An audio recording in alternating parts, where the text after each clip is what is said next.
We start episode three down at the schoolyard with one of those great cinematic things where there's a phone call happening for one person, another person is reading newspaper, a couple of people are watching things on TV, and it's all kind of thanks to the beats.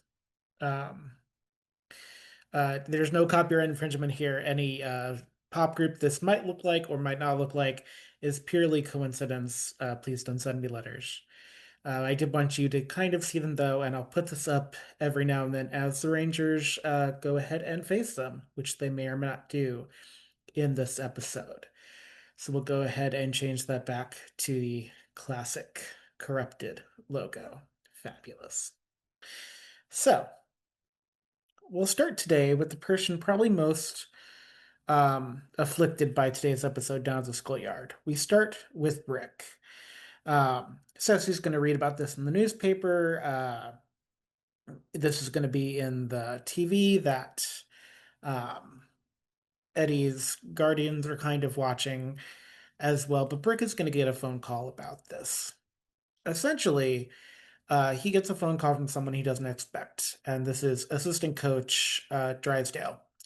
And assistant coach Drysdale is an assistant coach that he's always kind of got along with, but something in the coach's voice is sort of annoyed with him this morning, and they talk a little bit. It starts off with the assistant coach kind of in a very snappish voice going, "Hey, have you seen the news?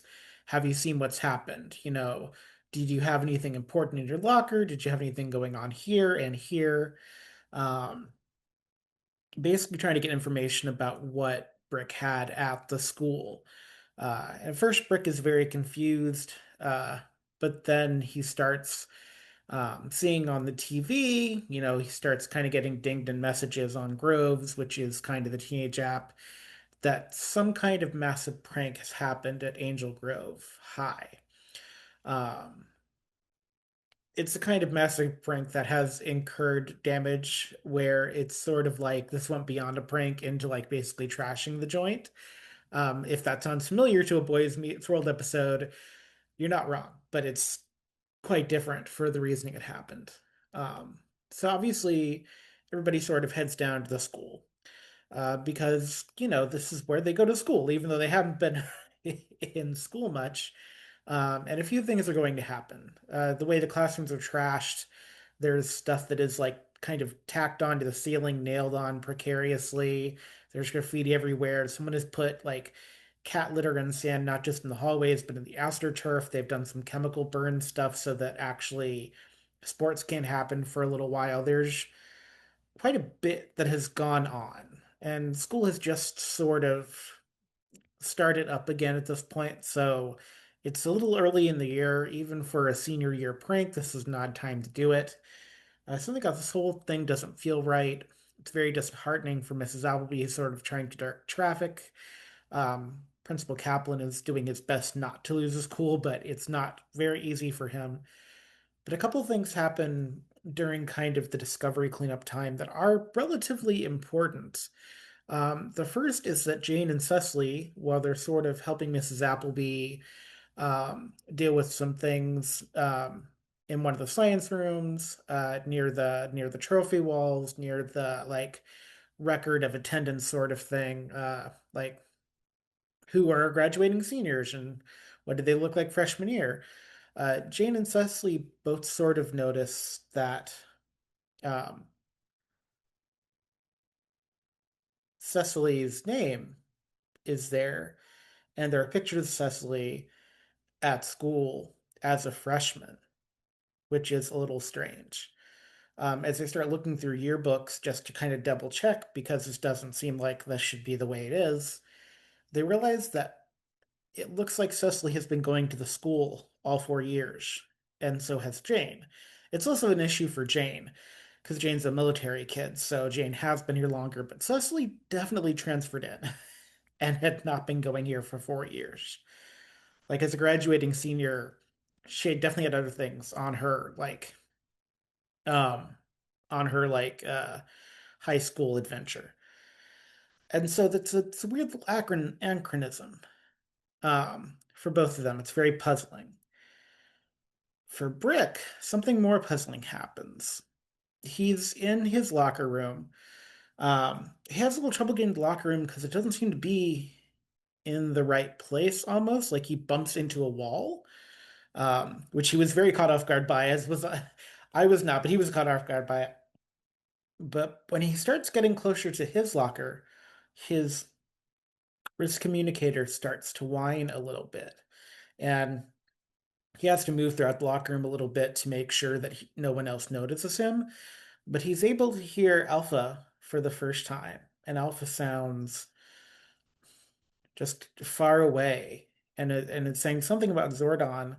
They can't talk to each other much, but it's sort of this like cry for help and the sort of warning about something with Zordon. Uh, now, one thing I didn't talk about was that they had tried teleporting, in the last episode. They had tried teleporting right away to get to Zordon, to get to Alpha, to see if their powers worked. Um, Nothing. Nothing happened. Uh, I described as like a sonic bounce back, like a sonic spinball bounce back a little bit. Oz kind of goes with them to the school, but Oz is not really represented at the high school. He's just sort of like hanging out with them. He just is the right age, and no one's going to question that he's there. Um, it's this weird thing of like, there's a couple of times where his communicator goes off, but he only really gets the one chance to kind of talk to Alpha. They don't really get to talk, but hearing Alpha's voice is enough for right now. It has to be, because there's no real way to figure out what's going on.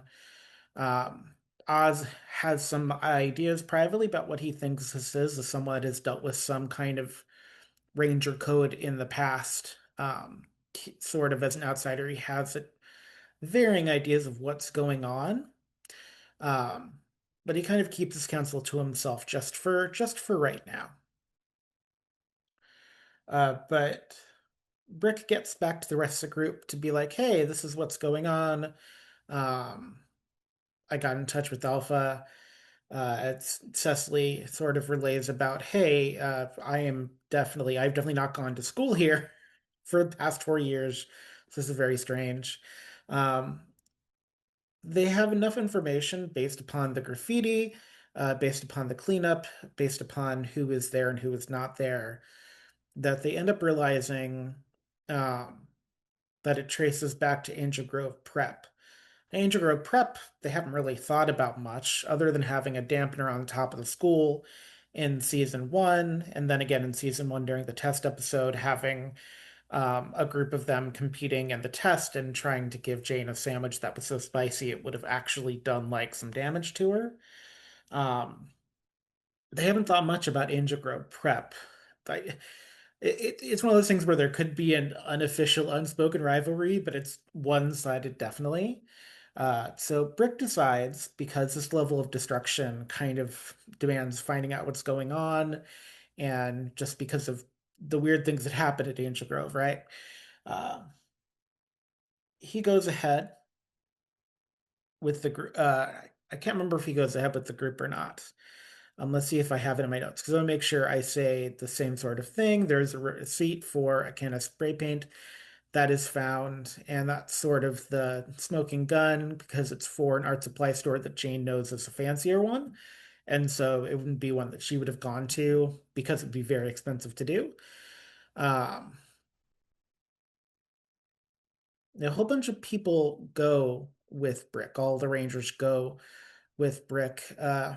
Angel Grove Prep is unlocked, but oddly quiet. They are definitely back in session. Um, and it's a beautiful building, but the sounds of them inside echo as though no one else is around. It's cleaned, it's recently shiny. There are no lockers, no cubbies, just long, sleek wooden hallways, very much like Dalton Academy, very much like Chilton Academy, very much trying to be fancy New York prep. Um, and then there's the sound of music. There's the sound of someone overhead goading the Rangers to come to the gymnasium.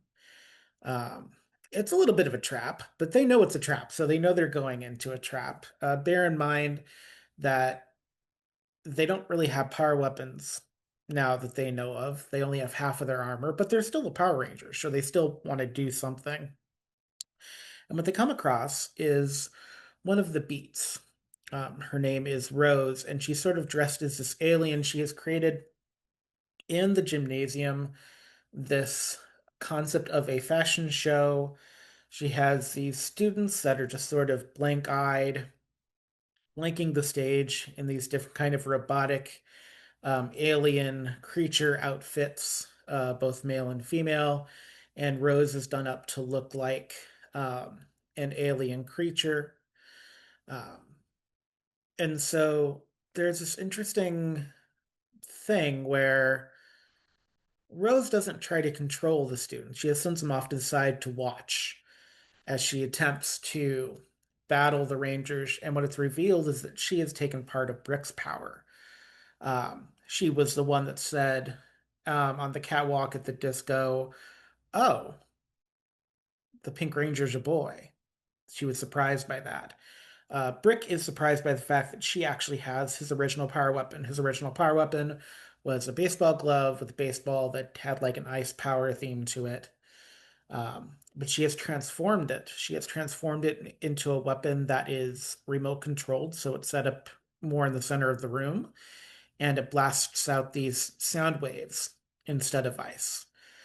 She has half of his,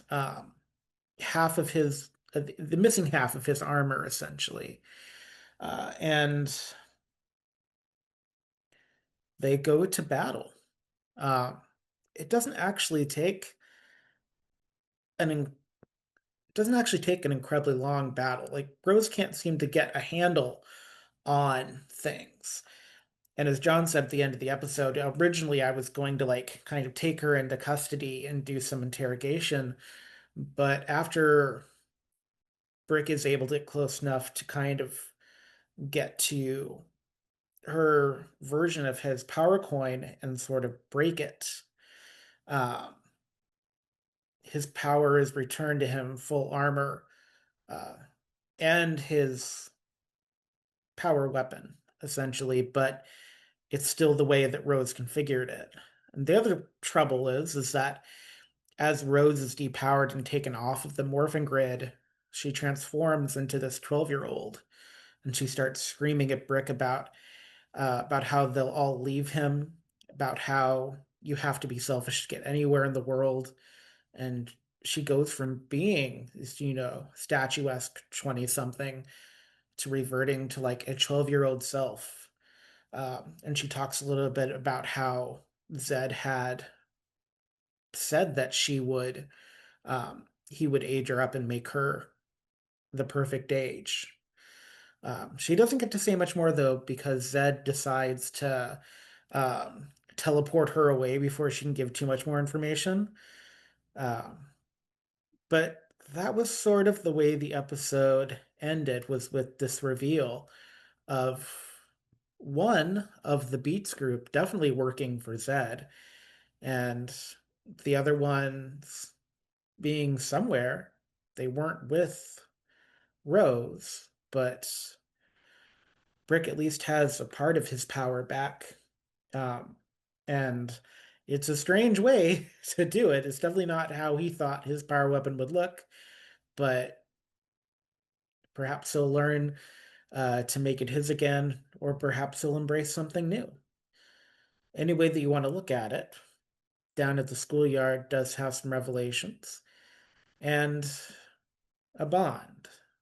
And even though they might not know what's happening, there are cracks enough in the danger that they can get through to do something to save the world. We'll see you next time, where there might be more corruption, but there's also hope, and that is a beautiful thing.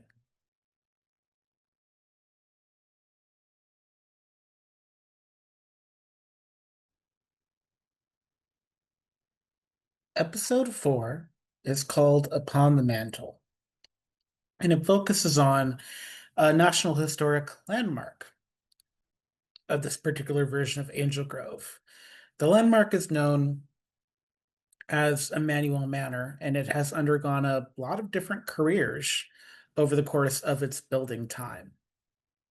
Um, the Rangers don't actually find this out as much because they were quite busy.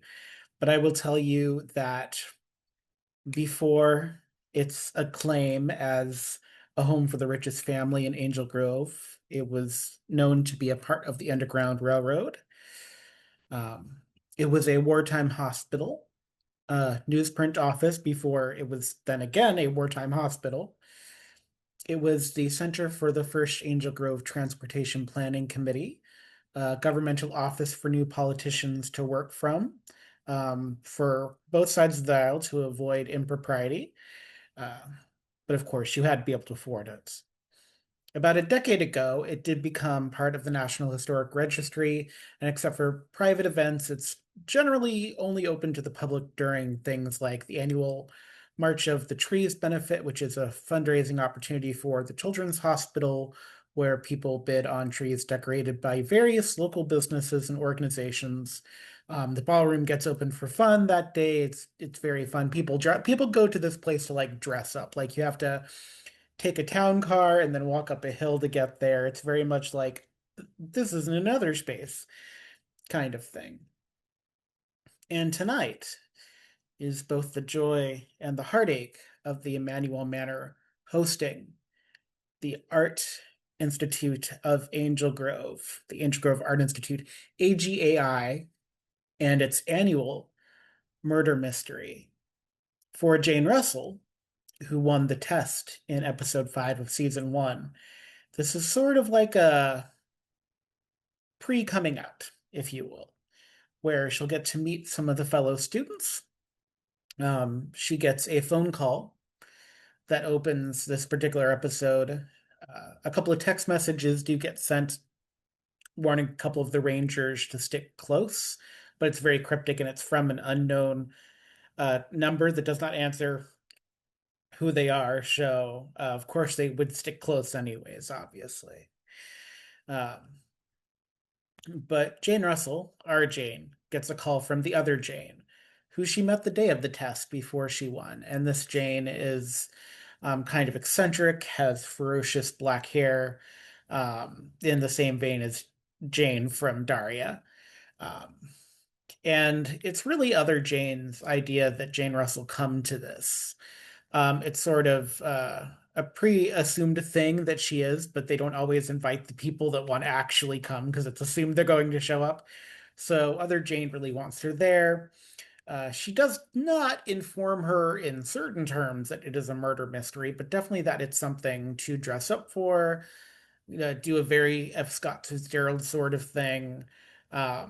She let slip a little bit, enough that Jane gets the idea that it's going to be a murder mystery that's at least costumed.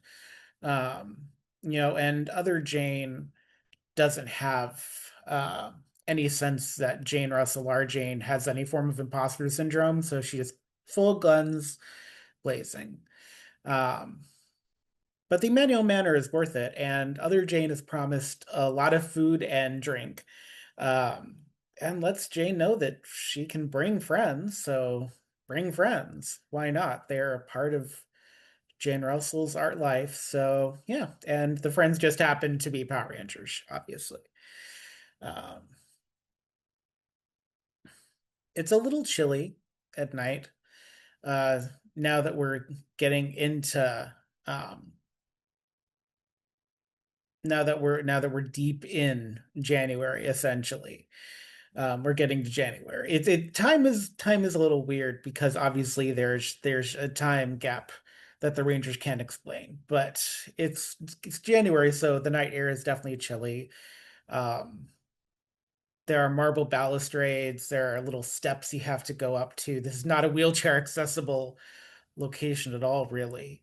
But Emmanuel Manor is beautiful and glittering, and it has like working oil lamp lights. They are not working tonight. They are using candles because they're being safe around drunk art students, but you get the idea. it sort of feels like a cross between Downton Abbey and The Sound of Music and Clue. But of course, in Clue, they don't have anyone playing AC/DC's Thunderstruck on cello. So that is different. Um, Kimberly Prescott, who is AGI staff, Associated Alumni Press and Gesture board member, welcomes all the alumni and current students and prospective students who have attended. They announced Jane Russell is there by name and wish her a hopeful and promising future career in the arts. Of course, the winner of the test, as Jane was, um, is given essentially a 2-year full ride scholarship to this. At a community college or for like a bachelor's degree, it would be a full 4 years, but this is a specialized school. Um, Also, things have been weird in Angel Grove, so there's not as much money as there used to be for the test. But they do confirm it is a murder mystery. The murder will happen promptly at 8:15, and at 10:15 there will be a check-in for the solving of said murder mystery, along with a bevy of new specialty desserts provided by a whole bunch of following businesses, to Angel Grove, fancy cheese shops, bakeries, stuff that you would normally find in what was Restaurant Row, but are just now scattered around the city. Um, there are a few people that are mingling here that Jane gets to meet that really do their best to make her feel inferior. You've got David Jensen, who is a cartoonist who does an exploration of religion in America and is a runner-up for a Pulitzer Grant for their first book. Um, Emmy Bunton, who is a costume designer who is had just done an apprenticeship for hairspray and was getting ready to graduate. Reggie Ridiculous, who wants to have a Netflix comedy special, which is sort of his first step into the comedy sphere. Uh, an anthropology art historian named Grant Unitas. Um, and they don't really have high opinions of Jane or of anyone Jane kind of mentions. And other Jane kind of swoops in to help our Jane and introduces her to people like mural artist Mario Viola. Other Jane herself is dressed as sort of a drag Shakespearean character, so really messing with gender in really a wonderful way. Um, and other Jane clearly cares for our Jane Russell and makes a good investment to try to get to know Jane and her friends. Unfortunately, it's short-lived because both other Jane has been chosen to be the fake murder victim, which she does in a fabulously overwrought and dramatic collapsing spectacle. Um, People are starting to try to solve the um, issue when the lights go out, essentially. And at first, it seems like this is the beginning of solving the murder mystery and figuring out who done it and what they did it with and why. Um, but unfortunately, other Jane is sort of transformed into a violin monster that can only say the word champagne. And the other part of the unfortunality is that the doors and the windows get locked, and they are super locked in a way where Zedd apparently has done something that has made it so essentially they are trapped with Champale, this monster. And what this monster does is they have the ability to strike strings on their body and they freeze anyone they're aimed at. Uh, Unfortunately, the doors locking means it's all public and there's no place for the Rangers to go and hide in order to actually figure things out. Um, the way that they figure it out, after searching through the rooms, after figuring out that the son, Emmanuel Jr., had kind of a fetish for Frankenstein, which was sort of a detour they took in the basement, in the creepy dark basement, which Brick did not enjoy going into. Um, They thought it was a sort of a Frankenstein thing. They don't quite find the Underground Railroad information. And it's because something stops Jane as she's starting to go upstairs. Because when they finish with the downstairs and they're trying to get away from the monster, and they are using their skills against the monster unmorphed. Um, they see, or Jane sees, a half of a burnt out tarot card on a mantelpiece, and it makes her pause. And she notices it's half of the chariot card, and it's burnt in such a way in which she realizes it's the one Latour gave her in the round room, the one she hadn't even thought to be looking for. But here's half of the card, and it's tucked away behind a bell. And the bell itself has some writing in Latin on it. And when Jane picks it up, it seems to vibrate in her hands, and she reads the phrase Sanctus resonare purgat intitonium malarum. And she begins to ring the bell, or the bell rings via her hand. It's sort of hard to tell. And that's how the monster is defeated, not through traditional ranger means, but because of this bell. And that gets tucked away in the time traveling special lunchbox that Cecily found when she time traveled a little bit, for reasons unknown. Gets stashed in Cecily's weird little office that apparently exists and she made but does not remember making. Um, and except for that, it was a really good time. Like, it was a really fun murder mystery. Eventually, it has to be resolved that it was supposed to be the sparkling cider was poisoned, but they didn't get to that. Luckily, whatever the bell does, it allows the violin monster champagne to be returned and turned back into Other Jane. Um, and in turning back to Other Jane, everyone that was frozen is unfrozen, and the doors that had been magically locked by Zedd were unlocked again. Obviously, the night does not continue as long as they had hoped, but because they're all dressed up as though for prom, um, the Rangers do decide to go out for food afterwards together. Because in the darkest times, when in doubt, there is always late night food and always at Denny's. And while you're having your moons over my hammy, even though they haven't been able to get in touch with Zordon, he would definitely say, "May the power protect you." We'll see you next time for the next episode, which is called, maybe eerily enough, The Breaking Point.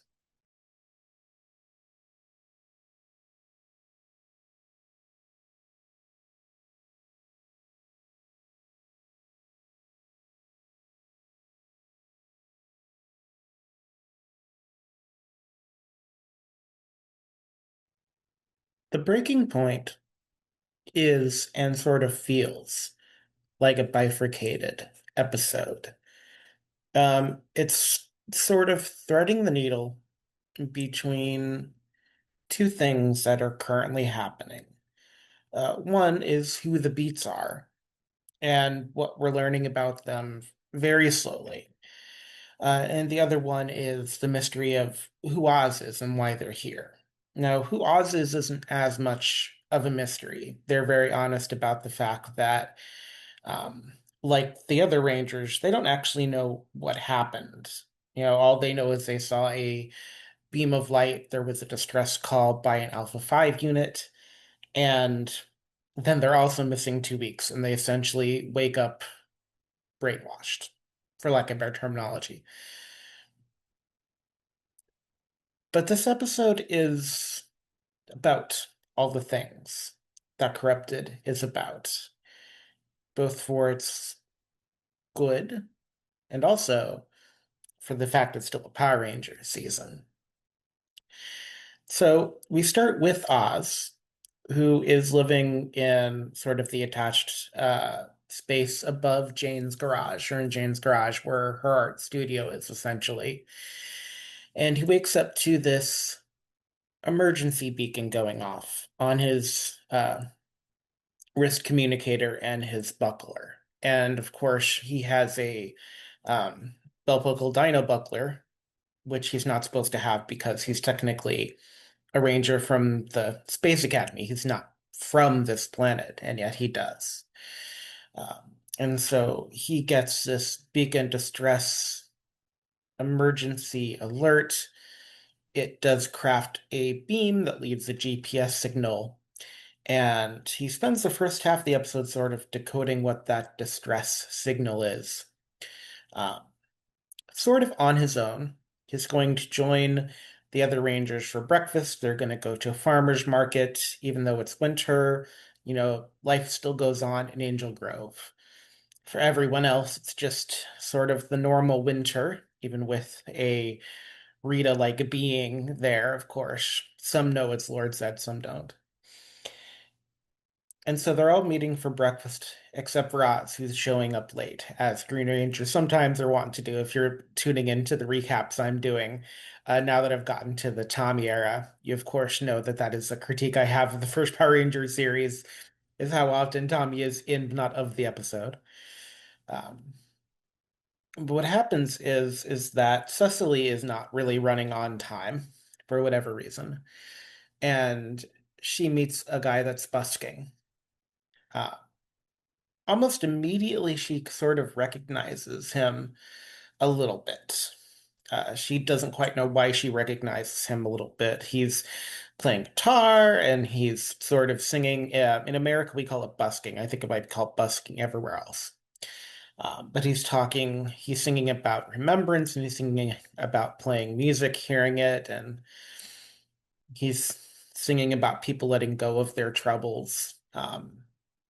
She catches on pretty quickly that this is one of the Rangers that has stolen the Rangers' power, however did for whatever reason. And so they sort of notice each other, and he sort of feels an attraction to her. Um, and she doesn't really waste any time when she's realized who he is in kind of calling him out, and being like, "Hey, why are you working with Lord Zedd? Why are you part of this, pop group of evil, as it were? Um, what are you doing here?" She says she tries to figure it out. And he's like, "Well, it's not a calling. I signed a contract to be in a music group, and this just happened to come along with the contract. It's not that big a deal." He talks about like his friends struggling to find work, friends he has in Greenpeace. Um, he talks about the fact that, other people do more evil things for their musical contracts than what he's done. He doesn't see it like Cecily does. For Cecily, this is a noble thing, this is a calling, and for him, this is a stepping stone. For him, this is like, I'm going to do group work and then I'm going to be the breakout star. They have this they have this back and forth conversation about, the idea of being a hero, the idea of utilizing these magic.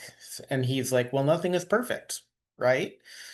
Sometimes to get what you want, you have to, break a few eggs. There's something very practical about him. And as Cecily later relates during breakfast, when he asks her to meet again later up at Heart Ridge, which I'm also calling Heartbreak Ridge. That was the other title for this episode. Um, and Cecily relates that it did feel, he felt bad about the turn of the conversation, but he didn't feel bad about his point of view. And of course, Cecily, having not dated in the series that we talked about before, is sort of like, well, do I go? What do I do?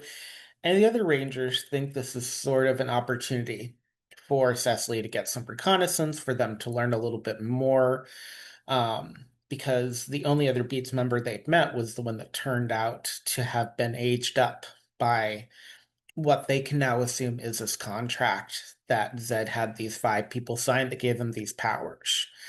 What we learn from Max in this conversation is the idea that he doesn't actually know that much about Zordon necessarily.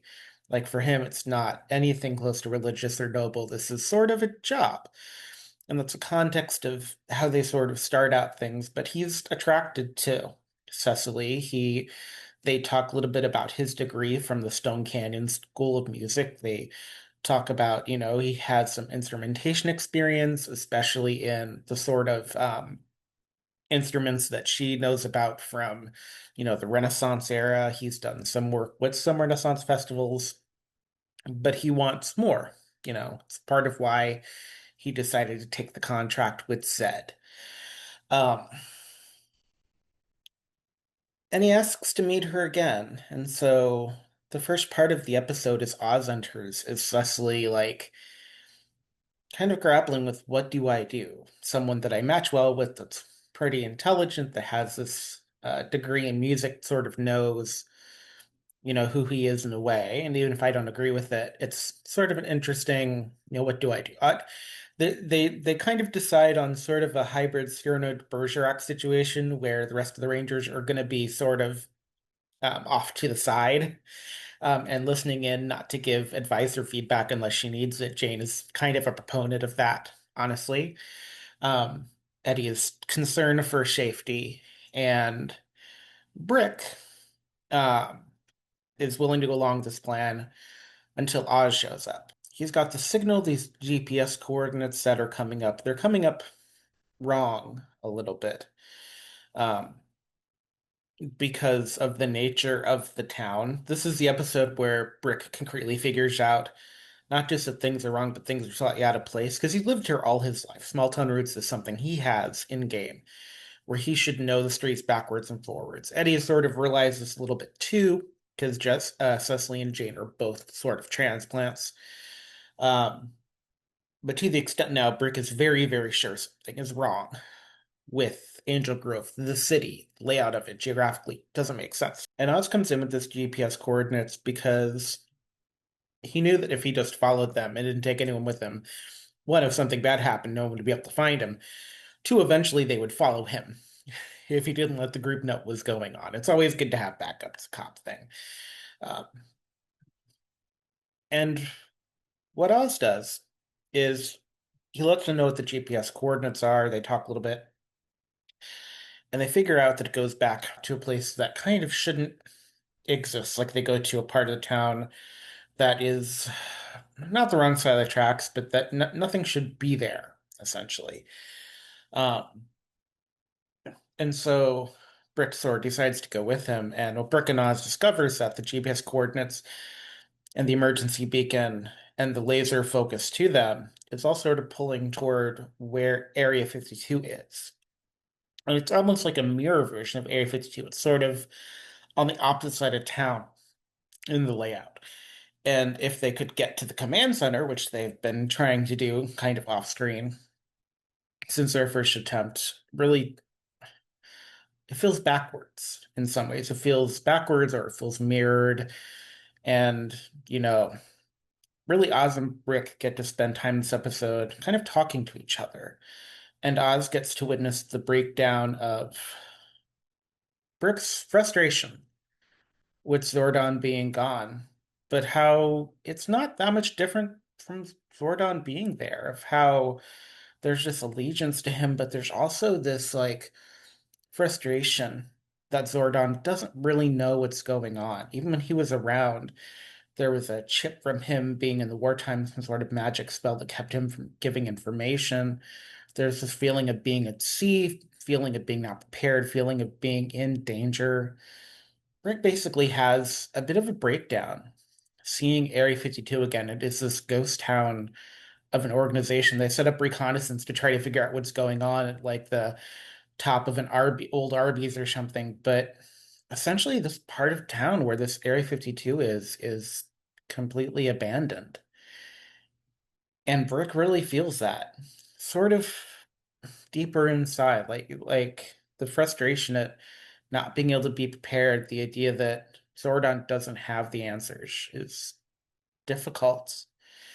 Um, and it's sort of set in real time against the background of Cecily going sort of on this date, partially on this date, but also partially, you know, trying to figure out what is going on with Beats, what Zedd did. Eddie's still having the dreams with the voices he can't identify. Quentin is thankfully at home recouping and is the only one whose house isn't changed and different. Um, and this sort of happens at the two times as Oz and Brick enter into Area 52, and Brick sort of assumes they have to head toward the round room where all bad and evil things have been coming from in the last year or so, since was called as a ranger. Cecily and Max do meet. Max has packed a picnic, and it's an overlook of the city. It's beautiful. It's called Makeout Ridge after dark, but before dark at twilight, it's called Heart Ridge. Some people call it Heartbreak Ridge, you know. And Max and Cecily have this conversation, this continuation of this treatise about what it means to do this kind of work. And, for Cecily, it's this realization of how important this work is. Um, Unfortunately, in tandem, what all four of them don't know, and Jane and Eddie, who are sort of nearby, making sure that Cecily is safe and ready to morph at any second. Um, One is that this romance, you know, it is romantic, so Max is also attracted to Cecily. Um, but Jane and Eddie start to hear some car alarms go off.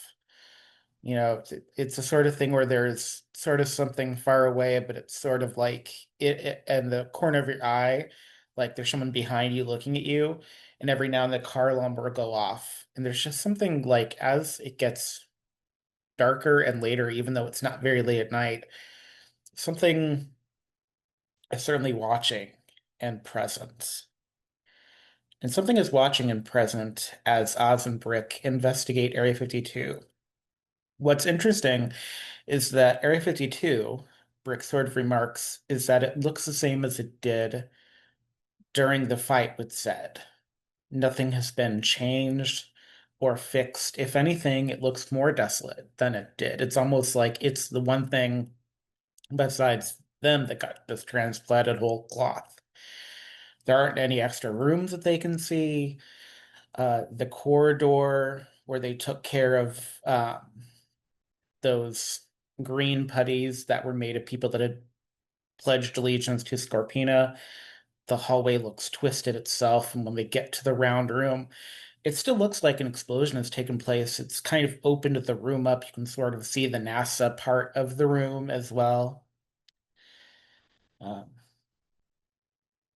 and they end up finding, as Max and Cecily come to an agreement, and Cecily really does start to see and to pull out the goodness and to make Max think about kind of not just what he's agreed to, but what he wants out of life. Um, Oz and Brick find Oz's ship, and it's supposed to be his Zord. So it's not just, a Cobra ship, it's also technically a Zord, and it has been hollowed out. There are places where there should be seating, where there should be panels. It's like someone precisionally went in and took out stuff. And it's not something you're supposed to be able to do to a Zord necessarily. It's a very rare thing, and it causes a lot of grief for Oz. Um, and that's when they hear a noise and they realize they've tripped some sort of system. And what they come across is this giant mutated version of a putty. And when I say giant, it's at least 15 feet tall. It's not just clay. It has some clay parts, but also has some metal parts of structure. Nothing of Oz's ship. Um, but the ship also comes with a gift. And now something I haven't talked about is the fact that Oz has had a little bit of trouble in the Earth atmosphere.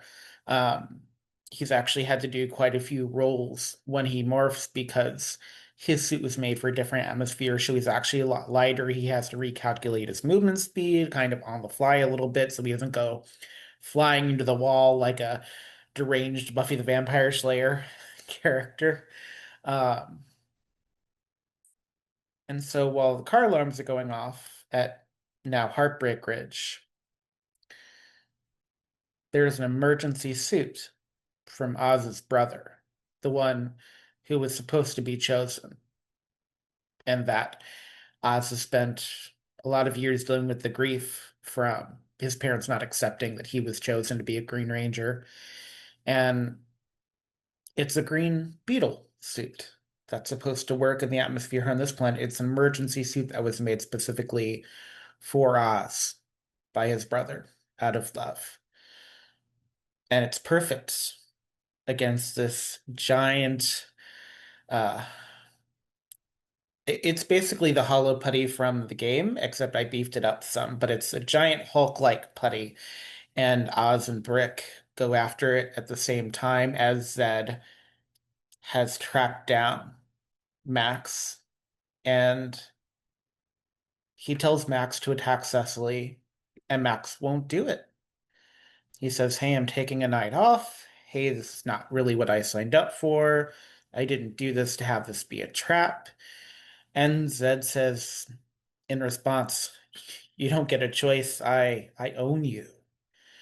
Uh, and what Jane and Eddie have been witnessing, hearing, and seeing is Zed's punishment for Max's defiance, for Max not buying it completely. And the punishment is the shadow of a werewolf. And Cecily watches on from a little bit of horror and has to go and transform to keep herself safe. Because Zed transforms Max into a werewolf with crimson eyes. And the last thing that Max says for just a little bit is how sorry he is through a muzzled. And so there's two battles happening simultaneously. Brick and Oz dealing with this Hulk this Hulk um, major putty, I guess you'd call it, and Cecily, Jean, and Eddie having to deal with this grotesque version of Max. And it's kind of interesting that even though they're traumatized, the other teenagers, Angel Grove, up on Heartbreak Ridge now, don't blink and bat an eyelash. Some leave, but most kind of just ignore it. Um, and they do some damage to Max. They don't have a choice. And at the end of it, before any kind of striking blow can be made, Max is teleported away by Zed to be punished for not towing the corporate line, thus answering the question of what happens when you defy Lord Zedd. Not that we didn't know that, but of course, Max now does. And it's hard to say exactly what happens next. All the Rangers know is that all the false Rangers, the Beats Rangers, these pop icon Rangers, signed a contract with Zed of their own volition, sort of like signing a deal with the devil, if you were. And though sometimes things can look beautiful or destroyed from the outside, on the inside, maybe there's a little bit of hope. Who can say? Coming up next, we have the good old days, and maybe one shot from an old friend that nobody saw coming, nobody was ready for. See you next time.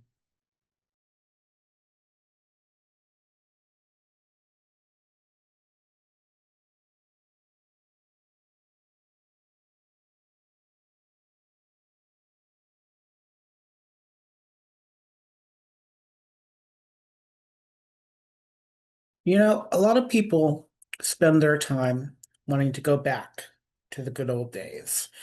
They have this imagined idea of this halcyon golden era that they lived in, where everything was perfect and no one had any trials or tribulations or travails. I mean, we've been doing it in pop culture for years. Every trend 20 years later comes back. Movies like Grease that happened that were out in 1978, venerated the 1950s. Stuff only 90s kids will remember is sort of the new version of that. And though he doesn't necessarily have that viewpoint, Brick Kerrigan is about to find out just how much the past influences the present and the future itself. There's a little bit of background information here, is that there is someone in Brick's current life that he does not know is integral to the past, and there is a concurrent plot going on that weaves the two together in an unexpected way. The first part is that one of the assistant coaches of Angel Grove High's athletic department for baseball is assistant coach Drysdale, who's kind of always been there on the support team. A little grumpy but professional. Like Brick just honestly doesn't know much about him other than he's an assistant coach. You have to listen to him. He's an adult in the room. He is a little bit older. He's not full coach, but then the athletics department always gets funding, so there's always, people in power there that are, older. And so it's not necessarily strange. The other part to know is that back in episode 2, when we talked about the school being trashed, after the school was trashed, there was a little bit of talk from Principal Kaplan about having to do potentially a fundraiser to recoup the costs. Because even in Angel Grove, people don't want to pay their property taxes as much as they should. Um, and so the Sweet Candy Co., who is kind of if your school in state needs to sell like fudge or toffee or popcorn or wrapping paper or whatever to raise money for whatever, go through the Sweet Candy Company. And so before Brick went to bed yesterday, in fact, before Brick left school, he and everyone else in school received, an order form and a couple of boxes of candy or chocolate. Before they were out the door, Bulk had already eaten half one of his, exclaiming that it was fruit, so it's not a big deal. And of course, that means his mom's going to have to pay for it. So there is a little bit of that. Um, it seemed pretty normal for everything happening. Brick, as much as Oz has been keeping track of it, has also started to notice that the stars have been disappearing slowly but surely.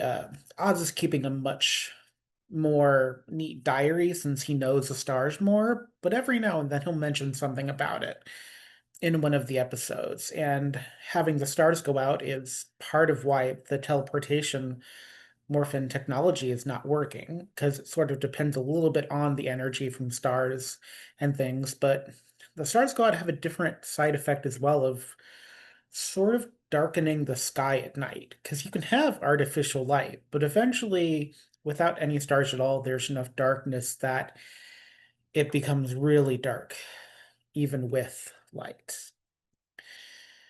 And so we begin with Brick and the good old days. And Brick is woken up by his dad, um, calling him from downstairs, telling him, son, that it's time to get up. His package of candy from the Sweet Candy Company has arrived. A reminder that he's raising funds for the athletic department, which he knows is not correct. Everything in his room seems fine and modern day. But the second he exits his room and heads down the stairs to see his dad, his entire house has changed. In fact, the very clothes in his body have changed. And he's now dressed like it's 1978 and he's an extra in the Brady's Bunch almost. His dad doesn't see anything wrong with it. He, lets Brick know how proud he is of him for being such a go-getter. His dad is like full on sweater vest, smoking a pipe, kind of things like that, talking about school spirit. It's very like weirdly jingoistic, and also not saying anything at the same time. And Brick is like, "What is happening here?" His dad makes references instead of biking to school, if he would take his car because Brick has a half ration day coming up in the week, which is a reference to gas rationing that was happening in the 1970s. And what Brick finds is like, well, yes, I will take my car when he sees it's like a classic 1970s muscle car, but pink in the driveway. So it all seems weird, but it's kind of cool, manageable until he starts driving and he realizes that things are not necessarily where they should be, nor do things that should exist are in existence yet. He goes down one street and he comes across the start of orange groves as opposed to a street full of houses. Um, it also doesn't help that midway to school, time seems to shift around him and he's back on his bike in his clothes don't change. So today he's rocking a 1978 Brady Bunch style, but everything else around him has changed. It does take long for him to find the other Rangers and to kind of tell them what's going on. And everyone is, of course, worried about it, as they should be. Um, but until they get more information, they're short of no way to figure out what's going on so much. The second time, there's a time shift that happens. It happens during his PE practice time. It happens in the locker room, actually, as he's trying to get in and out of the locker room after practice. Or, yeah, before practice. Basically, he goes into the locker room in one time period and he comes out and it's another time period. And he actually overhears conversation between the jocks. And this is important to remember um, because he is recognized for being on the team and eavesdropping. They call him a bleeding heart. They call him the bleeding heart Kerrigan. And they talk about how they're going to get Eugene good um, for, daring trap for sports, even though he's a nerd and the lines don't get crossed. Um, and Brick with the modern sensibility is like, what are you talking about? And they're just like, oh, we're going to do the atomic test drill with him. Um, and the person that's the head of the baseball team as a player, the star pitcher, as it were, is Tommy Drysdale, who's just very pretty much a younger version of assistant coach Drysdale. Brick can tell almost immediately who it is. And here, not only does he have the power, but the other players definitely following him. Um, Also, Brick bumps into one of the sidewalls because at some point they'd had to shift the field. And so where he expects entrances and exits to be his locker room, especially, aren't quite where they would be. So he actually smacks into a wall. Um, in current conjunctive time, uh, they're having a conversation. The Rangers are trying to figure out what to do. Oz is kind of not admonishing them, but is sort of like, we need to get a little more information. We need to see what we need to do. We need to see. He talks about stuff he can build, stuff he can get from Metal Shop with Eddie's help. Try to be proactive. Um, there's a mention of a rad bug, but no one wants to build a rad bug, though I don't know quite why as the GM because I love the rad bug. But there is a sense from Oz that he's not surprised this is happening. He's surprised this is happening, particularly, but also something is wrong with time and space, and he doesn't know quite what.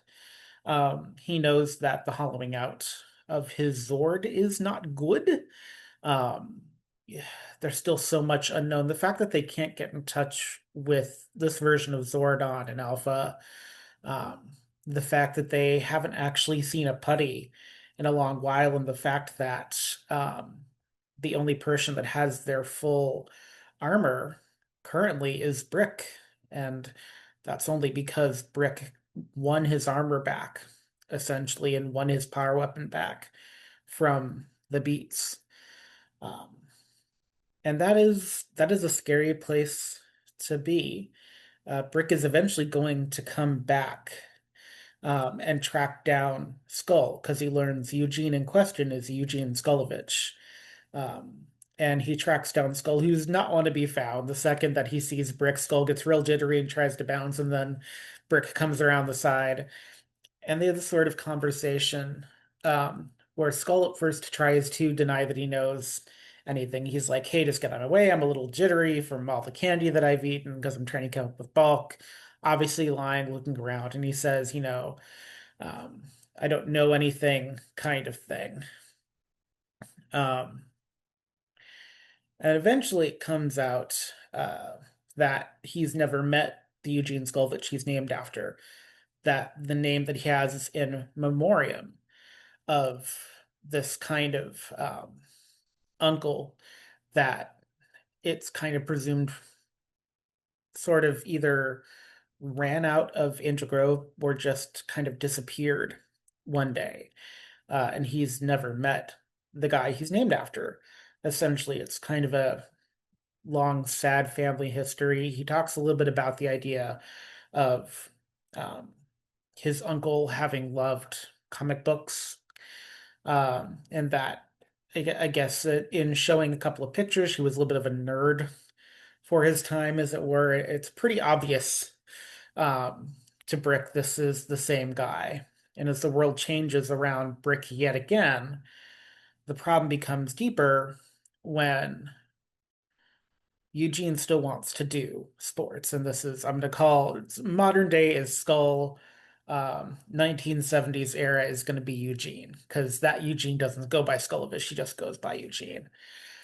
And Brick goes to find him in the library, and Eugene says, hey, this is kind of my safe space. And Brick is like, hey, you can't do the thing that you're being asked to do. And Eugene's like, I don't have really an option to say no, and I don't really want to, you know. And he's like, I think I could be a really good asset for the team. And they don't really have a conversation so much as Brick is just trying to get him to open up and also be safe. But a portion of this is also the comics that Eugene is looking at. He's looking at a Prince Valiant comic. And one of the pages kind of gets open, he's flipping through, and the names Rita and Zed actually pop out to Brick. Obviously, he's hyper focused anytime he sees those names. And he looks down, and Prince Valiant is an American comic that has a very like swords and sorcery, really old school, heavy line 1950s style animation, like so realistic it goes kind of in a cartoony space, and sword and sorcery, and it's sort of um, it has to be a spell of some kind. It's some kind of it's a spell. It's very clearly like it gives Brick the Power Ranger tingles, like a spider sensing. It's obviously very important. Um,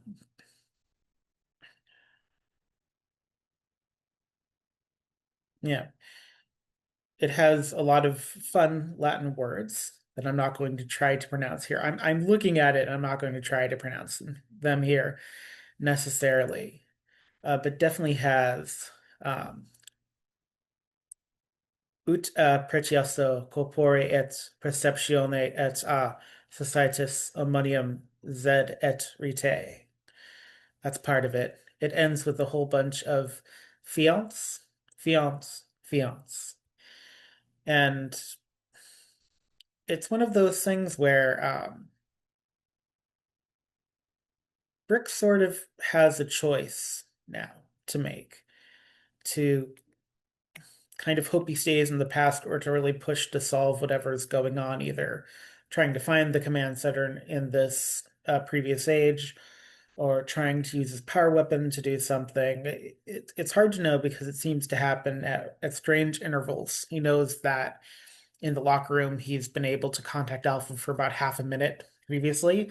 So he keeps trying to do that a little bit. But obviously, something is happening with this character, and there is now a comic book that has been he has absconded with from the library that he will apologize for later, probably. Um, and there's just this sense of something really bad is going to happen. And it feels like time is converging a little bit, and it feels important. But for Jane, who kind of goes to the athletics department to try to do some recon, she also notices something very frightening for her.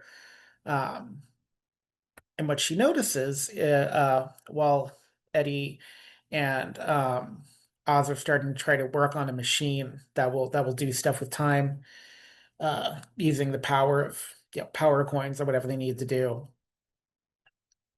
That there is a picture of the athletics department from 1978 on the wall. Because all of the teams have pictures on the wall outside the locker room, so you can kind of admire the people of the past. And in the picture 1978, Brick is there, and he's not in his modern team picture anymore from last year. And it's very much like a Back to the Future of like the pictures are going back and forth a little bit, and it's like, oh, guys, kind of, Brick could get stuck in the past. And here's the thing about the good old days. Here's the thing people don't think about much when they watch Grease, when they objectify high school in the 90s. It was a really bad time for people that were other. Even presumed otherness was enough. And I'm not saying now is perfect at all, but in trying to do all the sleuthing in this work, Brick comes upon the field and realizes why everything seems slightly out of place and changed. Because the place where they have the practice field right now is also the place on the pitcher's mound where Eugene has a shovel and is being told he needs to do an atomic test drill where he has to be underneath the pitcher's mound. And the whole team is there. And uh, Brick doesn't have to morph to use the compassion and empathy of being a Pink Ranger. And what Brick is able to accomplish is a changing of the time stream. I wanted to do an episode about this glorification of glory days. And of course, we did it quite a while ago. So my recaps are a little fuzzy because I don't have one for one notes unnecessarily. Um, but it was important for me to put Rangers sometimes in positions where they'd have to do stuff unmorphed and still show the heart of why they're Rangers. And Brick standing up to a whole team of contemporaries was one of those times. And I was not surprised that he stood up, and I was very proud of him for being able to get himself and Eugene out of there. And it brought him back to his own time, by the way. And it brought him back with the comic book. The comic book is going into Cecily's Gargoyle's lunchbox, um, which is where the bell is as well. Um, None of them know what the spell is quite yet, that is signified by this chant in Prince Valiant time. Cecily was working on it when he was popping in and out of time the third time. Um, yeah, this episode hits a little close home to me because I was very other in high school, and kind of the ending of it where the new school librarian is Eugene Skulovich, and our skull in the modern era is still named after him, but it's because him and his brother were so close. And he actually brings a gift to Britt Kerrigan, thanking his family for their help. This is something Skull has had to do now, retconned into my version of the series, um, every now and then. Not realizing this Britt Kerrigan is the same Britt Kerrigan that was able to save his life. And I'm being a little down low on the details of what happened in the bullying session in the atomic testero, but you can imagine given a shovel and told to dig it. It could have ended very differently, very badly. Um, but Brick was able to be there and be hero and is returned to his time because of his action, basically creating a time nexus point, cleaning up an injustice, which is sort of a plot point that may or may not come back because there are quite a few plot points of injustice around Angel Grove.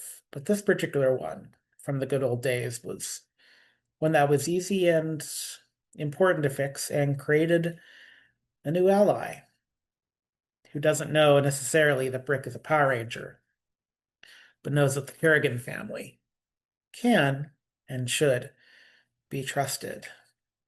Oh, and by the way, keep in mind, Skull makes a bit of a mention of something at the beginning in the first conversation with Brick, where he talks about waiting. He talks about not being time yet, and how Skull is getting instructions for something, and he can't quite say what. And that's important to think about because in episode one, we found out modern day Skull was protected from whatever happened that created the amnesia around pretty much everyone else in town. And that's all for right now. Um, they do raise money, by the way, to fix Angel Grove High because it's home. And when it can be fixed, when it's in your power to do right, that is a beautiful thing to do.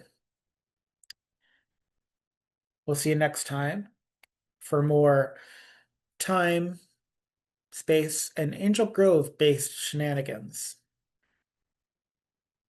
If Zordon were here, he'd say, "May the power protect you." And if you can't have the power, the next best thing is to have a Power Ranger as a friend.